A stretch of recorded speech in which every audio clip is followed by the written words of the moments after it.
Associação de Divulgação Espírita Chico Xavier, mantenedora da Rádio e TV Chico Xavier, além dos perfis nas redes sociais.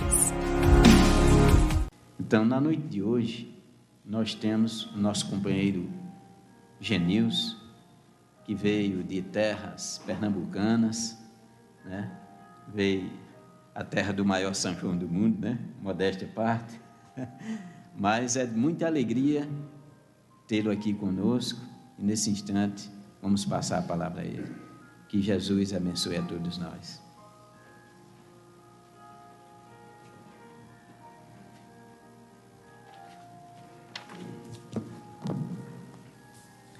Boa noite a todos. Que o nosso Mestre Jesus possa nos envolver, nos abençoar com seu amor. Com o nosso tema de hoje, virtudes e vícios.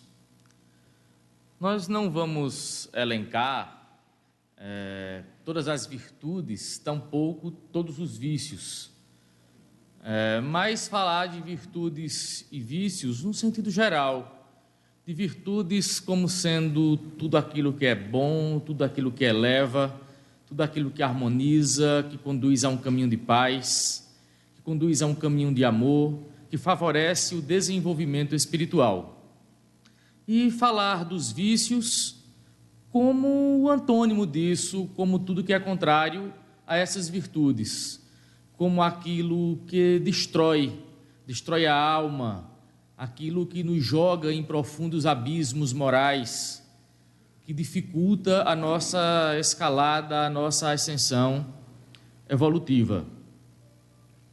Nesse sentido de virtudes e vícios, nós costumamos confundir, muitas vezes, virtudes e vícios.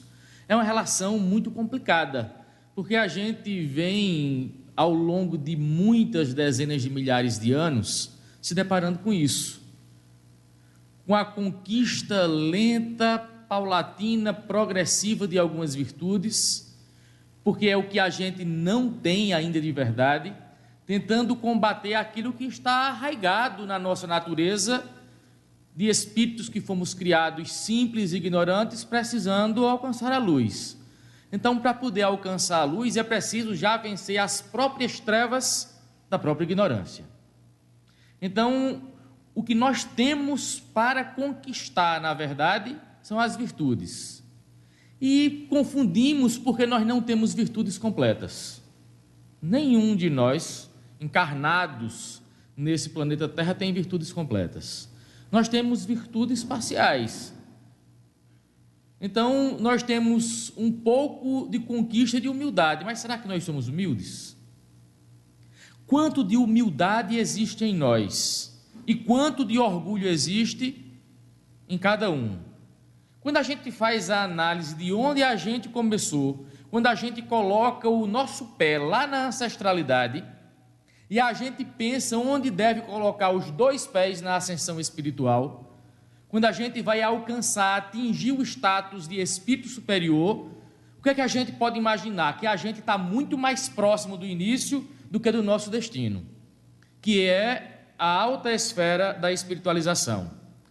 Só partindo por esse princípio dá para a gente entender que os vícios são algo muito frequente em nossa vida e que a virtude é algo para ser conquistado. Então, a caminhada evolutiva é muito grande. O outro passo que a gente precisa entender para avaliar essas nossas virtudes e os nossos vícios, como é que eles estão na balança, é pensar assim: eu estou habitando que tipo de mundo? Na escala espírita de mundos habitados, a gente tem um mundo primitivo como base, e o que vem logo em seguida ao mundo primitivo é o mundo onde nós estamos, é o mundo de provas e expiações. Portanto, no mundo de provas e expiações, a gente percebe que ainda há uma predominância do mal em relação ao bem, que o mal ainda campeia muito solto sobre a Terra. Portanto, os espíritos que habitam um planeta como a Terra, um mundo de provas e expiações, são espíritos ainda portadores de muito mais vícios do que virtudes. A gente começa a perceber isso quando lançamos o olhar para espíritos que atingiram a regeneração. O próximo passo, depois de um mundo de provas e expiações, é um mundo regenerado. E nós costumamos dizer aqui na Terra, aqui na doutrina espírita, que a Terra está começando a dar um outro passo, para deixar de ser um planeta de provas e expiações e adentrar no mundo regenerado. Quais seriam os nossos exemplos de espíritos que encarnaram aqui na Terra e que são espíritos regenerados? E aí a gente faz um comparativo entre nós e esses espíritos que nós imaginamos que alcançaram a regeneração. Para a gente não ir muito longe, vamos começar a pensar em São Francisco de Assis.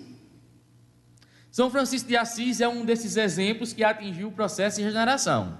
Encarnou aqui na Terra como missão, mas ainda com muitas necessidades. Ele mesmo, nas suas orações pelas madrugadas, pedia perdão a Jesus e dizia: Jesus, perdão, perdoa as trevas, né? Perdoa as minhas ignorâncias íntimas, perdão porque eu ainda sou um monstro, dizia Francisco de Assis, já denotando ali o reconhecimento ou conhecimento de si mesmo, a conquista de um outro patamar de humildade, reconhecendo as próprias dificuldades. Então, entre nós e Francisco de Assis, em termos de evolução, é muito clara a diferença, é muito clara. Então, alguém que ainda tinha vícios, que ainda tinha algo a ser superado, estava apenas adentrando no mundo de regeneração, ou num estágio de regeneração daquele espírito. Qual outro espírito a gente poderia utilizar? A gente poderia usar um outro Chico, o Chico Xavier. Uma vida inteira dedicada à humanidade de todos os tempos, à humanidade de todas as raças, de todas as cores, de todos os tipos. Um espírito praticamente livre de preconceitos e discriminação, de julgamentos exteriores, um espírito que definitivamente resolveu tirar todas as pedras das mãos, para que não tivesse mais nenhuma pedra para atirar em ninguém. Reconhecendo a necessidade de sua própria evolução e reconhecendo o pretérito encarnatório, onde foi detentor de muitos vícios, de muitos erros, de muitos equívocos. Nós poderíamos pensar em outro, Albert Schweitzer.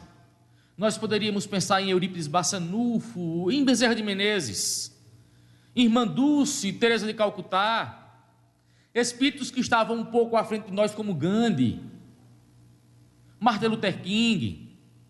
Mas se a gente for continuar, daqui a pouco a gente para, porque não vai muito além disso não, e esses espíritos foram se conquistar um pouco mais de virtudes do que nós. Portanto, os nossos vícios são vícios ainda bem severos, são vícios bem pronunciados. Nós confundimos virtudes com vícios até no processo de nossa neutralidade. Nós julgamos que a neutralidade seja uma virtude, quando na verdade a neutralidade é um vício terrível. Olha o que é que muitas vezes a gente faz. A gente diz que sai de casa para o trabalho, do trabalho para casa, não se importa com a vida de ninguém, vive apenas para o trabalho e para a família. E depois disso nós ainda acrescentamos, para os nossos amigos ou para outros conhecidos. Nós dizemos assim: você sabe que eu tenho vizinhos. Eu tenho vizinhos de um lado e outro, eu tenho vizinhos na parte de frente e na parte de trás de minha casa. Mas faz 15 ou 20 anos que eu moro naquela casa e eu não sei o nome dos meus vizinhos. E isso a gente chama de estado de neutralidade, mas a gente conta como se fosse uma virtude. A gente conta como se fosse uma virtude, como que se vizinhos só pudessem se encontrar para ser maledicentes. Como se a gente só pudesse visitar o nosso vizinho para fazer fofoca, para falar mal da vida alheia. Aí a gente coloca isso como um sinônimo de neutralidade, e mais do que isso ainda como um sinônimo de virtude, porque eu não vou lá para falar da vida alheia. Mas a gente esquece que nós poderíamos nos associar aos nossos vizinhos para auxiliá-los nas suas dificuldades, para ouvir muitas vezes os gritos silenciosos que partem da casa deles e ecoam pelo mundo afora. Muitas vezes são vizinhos nossos que estão cometendo suicídio, são vizinhos nossos que estão em profundo estado de depressão, são vizinhos nossos que estão passando dificuldades materiais tremendas e que de alguma forma nós poderíamos auxiliar. Nós nos esquecemos que nós podíamos nos consorciar com os nossos vizinhos e dizer assim: hoje é dia de caridade, hoje é dia de altruísmo. Vamos juntar um pouco do alimento de nossa casa e vamos levar para o vizinho da rua do lado que está passando necessidade. Sabe, alhures, existe alguém que está com câncer, alguém que está numa doença terminal, passa por muitas dificuldades.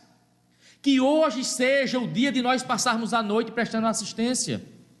Que nessa noite os familiares já estão cansados, tão sofridos, tão exaustos, que eles possam descansar. Porque os nossos olhos serão os olhos da observação, os nossos braços serão os braços do cuidado que o nosso irmão necessita. Vamos prestar auxílio, vamos prestar assistência. Mas a gente só entende que estar na casa do vizinho só tem um lado negativo, só tem um lado pejorativo, que é o de ser fofoqueiro. E por que a gente não entende que a gente pode estar quase todos os dias na casa do vizinho, planejando ações no bem? O estado de neutralidade em si já é um mal por si só. É um mal por si só, porque quando a gente está no estado de neutralidade, a gente não produz o bem. E quem vive no mundo de provas e expiações, onde o mal supera o bem, é importante que aqueles que já despertaram para a consciência, para essa espiritualidade, a necessidade de fazer o bem, é extremamente importante que esses que despertaram façam o bem continuamente, para que a gente possa fazer com que o bem passe a superar o mal. Mas no mundo de provas e expiações, onde o mal supera o bem, a gente se torna neutro. O estado de neutralidade é um estado de preguiça. O estado de neutralidade é um estado de indolência moral. Então nós somos preguiçosos, indolentes morais no estado de neutralidade. E até onde se sabe, a preguiça e a indolência estão longe de ser uma virtude. Campeiam livremente com bases bem fundamentadas nos nossos vícios. Daí a gente recorre a Jesus. Jesus disse: eu trabalho, e meu Pai trabalha desde sempre. Nós somos herdeiros de um patrimônio extraordinário. Nós somos herdeiros de um universo físico de dimensões impressionantes. Nós estamos habitando um planeta que está dentro de um sistema solar, que está dentro de uma galáxia chamada de Via Láctea. Essa Via Láctea, ela tem de diâmetro 100 mil anos-luz. Para você sair de um canto a outro da Via Láctea, você precisa viajar 100 mil anos na velocidade da luz. Um ano-luz equivale a 9,8 trilhões de quilômetros. Do universo conhecido, estima-se que existem 2 trilhões de galáxias. A nossa galáxia tem 200 bilhões de sóis, 200 bilhões de estrelas, mas há galáxias com 50 trilhões de estrelas.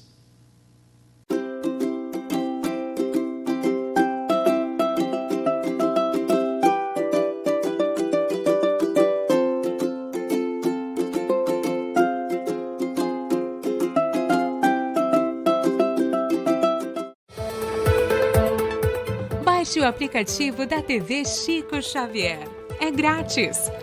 Faça o download agora mesmo e acompanhe a nossa programação. Acesse o Play Store ou Google Play na versão Android e Apple Store na versão iOS.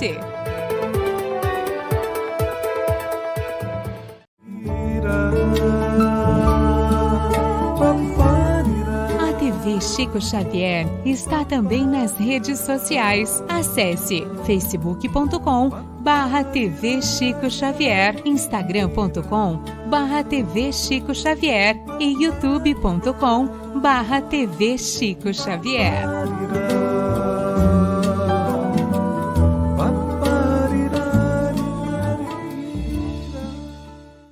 Espírito de amor, Francisco Cândido Xavier. Faça uma doação e ajude a divulgar ainda mais a doutrina espírita. Nosso conteúdo é gratuito e sempre será. Acesse tvchicoxavier.com e contribua. Xavier, Chico Xavier.